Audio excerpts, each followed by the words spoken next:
For USCFootball.com, I'm Jack Smith alongside Connor Morrissette for instant analysis from USC's Tuesday evening practice of Stanford week. We've got a lot to talk about today, but we have to start it with one of the first big injuries of the USC season. Offensive lineman Gino Quinones is out for the season with a lower leg injury, according to Lincoln Riley. So a big loss on the offensive line, which has already been rotating a lot for USC. This time they lose one of the pieces. Huge loss. Gino Quinones was not listed as a starter on the depth chart, but started the first game against San Jose State. And Jack, we talked about it off the air, how important he is for an offensive line that has a lot of new pieces. He's a guy you could throw in, might not be a starter, but a guy you could throw in and trust.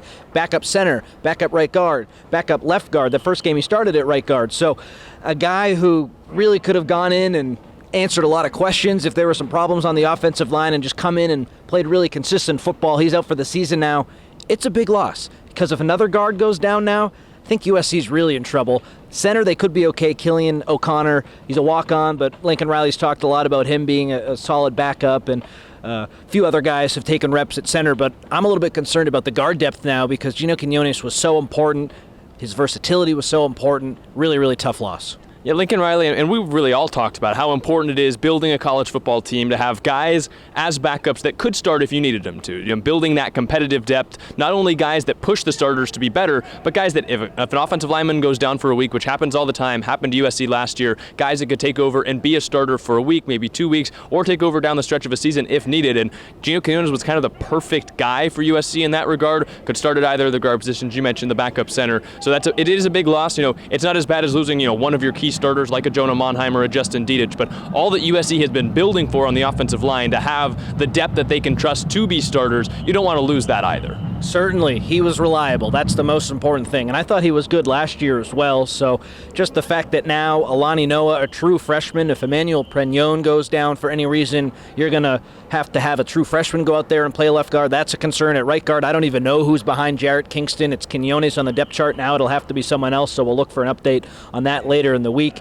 Just a tough loss, but you're right. I guess the positive side is it's not Monheim, it's not Dietich, but of course there's no positive to a season-ending injury. And we feel so bad for Gino after last week. He really made a lot of new fans, including me, based on what he said about his father being at the game and how much that meant to him. So he really opened up, and to see him a game later get out for the season, really, really tough break. Lincoln, I think, as he says about every guy that gets injured, Solomon Tuliaupupu, the same thing, that he's in good spirits. He's going to keep working, try and get back for next year. But USC will be without their depth guard for the entirety of the season. We got to talk to both Lincoln Riley and Alex Grinch, as well as some of the other players, about the challenges of facing Stanford as USC does start Pac-12 play this week. And there were a couple big things that stood out. It's the quarterback as well as the tight end, which USC, I'm sure USC fans are having flashbacks to last year in Dalton Kincaid, but those are two big things that USC is certainly focused on as they welcome in the Cardinal on Saturday. The Stanford quarterback, Ashton Daniels, he only has one start under his belt that came last week against Hawaii, but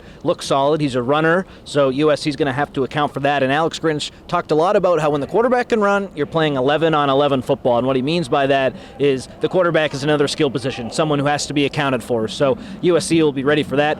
Ben Yurosek, the tight end, is so good for Stanford, and he's been a big talk of practice all week as well because he looks like an NFL prospect. So slowing him down is going to be of the utmost importance for USC. Zion Branch was asked about trying to slow down Yurosek, and he said, we go against great tight ends in practice every day, not too concerned about it. But Grinch and Riley both mentioned how they are a tad concerned going into this week because Yurosek is so talented. So that's certainly a matchup USC fans will have to watch on TV or inside the Coliseum, and I'm really excited for it too. Well, one of the big things about inexperienced quarterbacks as well is they kind of go to what is deemed the safety blanket, which is the tight end position, and Stanford kind of always has one or even sometimes two tight ends. USC did struggle a little bit early in the season last year with some of the bigger bodies that Stanford has, but this is a completely new offense, and that was part of the discussion. They've got some designed quarterback runs where Ashton Daniels is really like the primary runner in the Stanford offense, and we got to talk with Shane Lee about that too, and he says it kind of just does change everything. USC has worked so hard working in their rush lanes to be prepared for a quarterback that can scramble, but when a quarterback is the designed runner, it's really a whole new deal for the defense. Certainly, and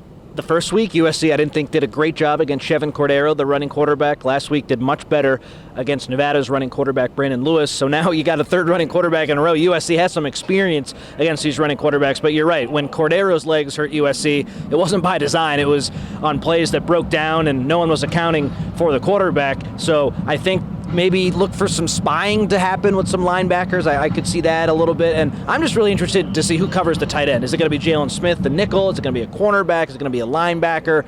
USC last year had Max Williams on tight ends at times. That size advantage, Jack, we talked about, it didn't really make a whole lot of sense to us, or disadvantage, I should say. So I wonder, is it going to be Williams again? Who the heck is going to cover the tight end is the most important thing heading into this game, I think. I do think USC will be fine against Daniels' legs, but I'm concerned about the tight end. That's really the only concern I have in this one.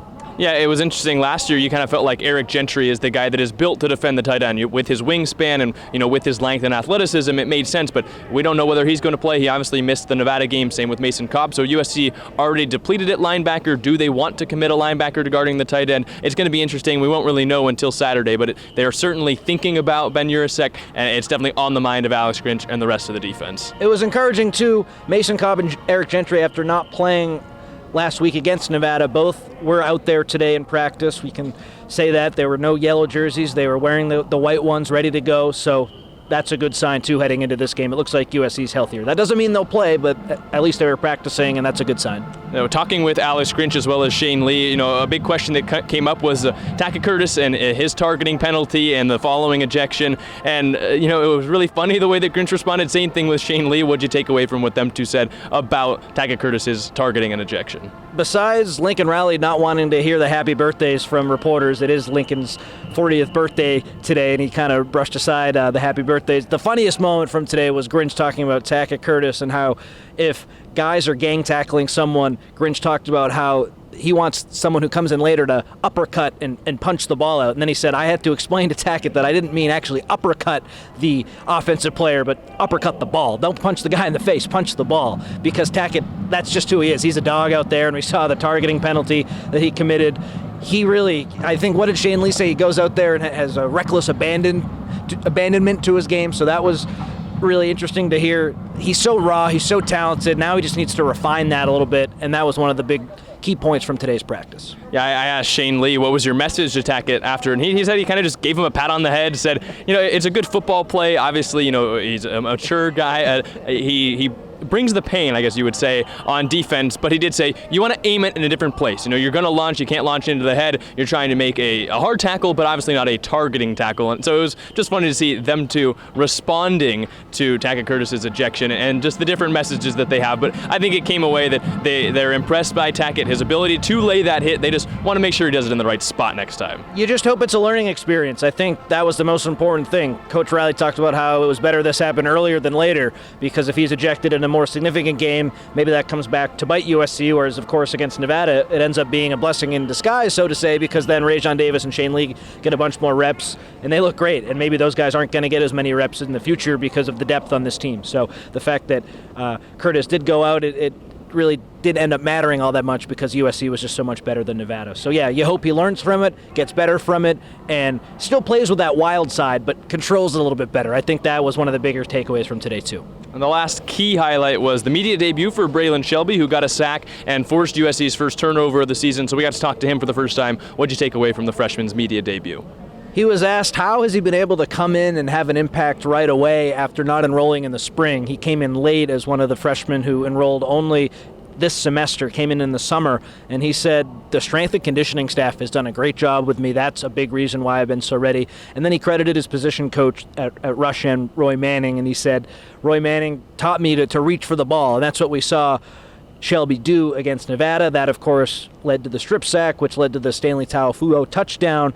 So Braylon Shelby, he was really happy, as he should be. He looks great. I mean, you talk about the guys who are just the most built and the biggest. He's certainly one of the first names that comes to mind on that list. So I don't even know if he needs the strength and conditioning program. He says he does, but he looked huge the second he walked on campus. So things are going well with him. That play really set the tone for his college career, and he's excited to make more plays. He said that he was happy the ball ended up in Stanley Taofuo's hands as well, and that, being a veteran guy, he's happy the ball popped up, and he kind of echoed Lincoln Riley, who I think Lincoln's quote was, "Football's more fun when big men score," and he kind of said the exact same thing, that it was fun to see, one of the defensive linemen, one of the bigger guys on defense, be the guy to get that first turnover and touchdown on defense as well. So clearly, even for a freshman, he's got some jokes as well. He fit right in. I thought, some guys, they get a little nervous around reporters the first time. Braylon Shelby was calm, cool, collected, sounded great. And I think we're going to see, based on the first 2 weeks, if you're a true freshman and you make a big play, you're going to talk the following week, which was not the case last season. So these freshmen, I think Zachariah Branch was great talking to the media, and now Shelby as well. I might be forgetting a true freshman who also spoke, but these guys are coming in. They're a lot more polished than maybe true freshmen used to be, and that's really great to see. Guys who can hold their own in a press conference setting. It makes our job a lot easier. Were there any other little nuggets that you took away from today's practice, or are you ready to head on to Saturday, practice tomorrow and then Saturday in the Coliseum? Speaking with Max Williams, he talked about how Stanford, what they've done, they've watched tape on Sacramento State from last year because that's where the Troy Taylor staff was. He, of course, in his first year coaching at Stanford. So they watched the Hawaii tape, of course, last week's game that Stanford had. But they also have been watching Sacramento State tape, which is really interesting, just to try to get some concepts down.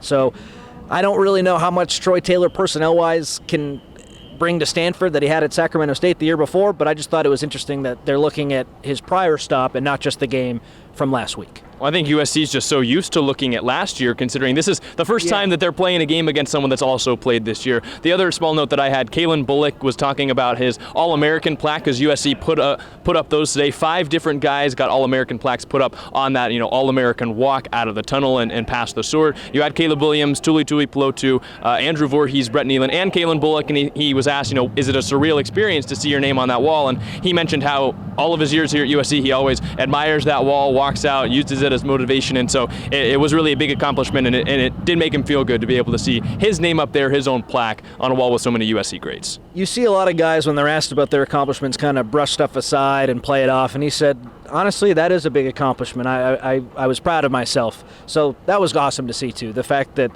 it was a huge accomplishment and just seeing how proud Kalen was. Because remember, when he came in, he wasn't some top 100 5-star kid. He wasn't a bad recruit by any means, but I believe he was a lower level 4-star, and I'm sure he believed in himself. But when you're that kind of recruit, nothing's handed to you. You got to go and take it. And he has certainly done that at USC. It's why he's a preseason All-American as well. And he had a great game against Nevada. I thought he bounced back really nicely after a so-so initial game in 2023. He looked great against Nevada, and I'm excited to see him continue that level against Stanford and into the Pac-12 because USC needs him this year. Yeah, well, USC will take on Stanford on Saturday. There's one more practice open in the media tomorrow, so Chris and I will have instant analysis for you from there. Make sure you're on YouTube here checking out all the different interviews that have gone up from today. Lincoln Riley, you've got Alex Grinch, a whole host of defensive players, mainly in the secondary, which I know is polarizing for some fans. Then we'll have offensive guys, either Josh Henson or Dennis Simmons tomorrow, as well as, we hope, Caleb Williams and the rest of that USC offense that has been so explosive through 2 games. But for Connor Morrissette, I'm Jack Smith. Check out USCfootball.com for more.